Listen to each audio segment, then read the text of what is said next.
እኔ ቢያንስ ተገምግሜበታለሁ የወጣን አመራር ለምንድነው ቶሎ ቶሎ ስልክ ምትደውዩ ተብዬ ተገምግሜያለሁ እዚህ ዊትነስ የሆኑ ጓደኞች ያሉ የግምገማው መድረኩ ላይ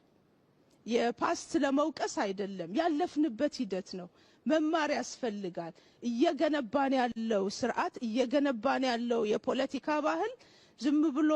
አብሮ መንቀሳቀስ ዝም ብሎ የሚመጣ ነገር አይደለም ማለት ነው እኛ ማንበር የምንፈልጋት ኢትዮጵያ የሐሳብ ልዩነት ያለው ሰው ቢኖር